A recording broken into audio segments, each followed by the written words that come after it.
I couldn't sleep last night. I don't know about you guys, but this Cleveland Cavaliers Oklahoma City Thunder rematch has me so fucking hype. I cannot wait to see the results of this rematch. Now, the Cleveland Cavaliers, they entered 2-1 since the first game between these two. The Oklahoma City Thunder are a perfect 3-0. Cleveland is at 34-5. OKC is at 33-6.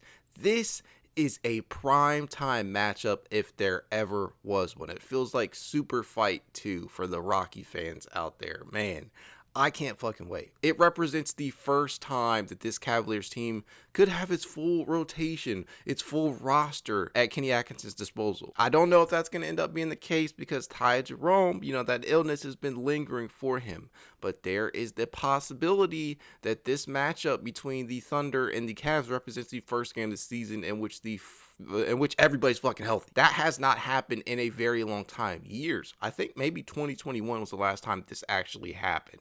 Don't quote me on that. But Isaiah Hartenstein is out for this Oklahoma City Thunder team. He is going to be reevaluated in a week after sustaining a left Lewis strain, whatever the hell that is. I don't know. I need to get my medical knowledge, my medical game up. But it's a calf strain. So he's going to be out for at least a week. That will help the Cavaliers as the OKC Thunder are still without the likes of Chet Holmgren. So, man, if I had to predict an outcome to this, I'm going to give it to Cleveland right now. That's not to say that OKC is not going to make a game out of this because I think they will. But we already know they were kind of playing small in that first game between the two. So I think this is a matchup in which Jared Allen and Evan Mobley can really go to work. Now, in the first game between these two, we saw Jared Allen flat out dominate. We saw him just eat the Thunder up. Same can be said for the likes of Evan Mobley. These guys just absolutely killed OKC when they matched up not so long ago, 122 to 129. Evan Mobley was 8 of 13 from the field, was just a very efficient number for him. 21, 10, and 7. Dished out 7 assists. And then you have Jared Allen, his front court running mate. 25 points, 12 rebounds, 6 assists. Highly efficient, 9 of 11 from the field. He ate the Thunder for breakfast, lunch, and dinner. And I think that's the recipe for success this time around. Now, as I mentioned in the prior matchup between these two, the key to success versus the Thunder was eliminating their drives, right? Containing the likes of SGA and Jalen Williams, driving and kicking out to some very efficient catch and shooters on the perimeter for OKC. Now, with Hartenstein being out, I don't know what their game plan, I don't know what their point of attack is going to be against the Cavaliers, because the one matchup that we all wanted to see last time out was Jalen Williams versus Evan Mobley. I don't really know what they're going to end up doing in this one. I really don't, because I just don't think they have the requisite size to compete with Cleveland down low. So they're going to be playing extra small. At least that's the way that I see it. So I think Evan Mobley and Jared Allen are going to have monstrous games in this one. I'm very curious to hear you guys' thoughts on this.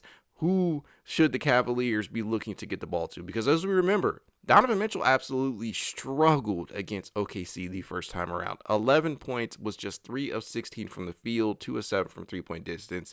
And Mobley, Allen, and Darius Garland really picked up the slack. Darius Garland, 7 of 15 from the field in that one, just 18.7 assists, but they felt highly impactful. It felt like every shot that Donovan Mitchell was missing, Darius Garland would come right around and right the ship and just kind of get the momentum swinging back the Cavaliers' way. But even with all of that being the case, even with Mobley and Allen combining for 46, even with Darius Garland providing 18, the Cavaliers still only won by 7. It was a highly contested matchup, and a big part of that was Hartenstein on the opposite end.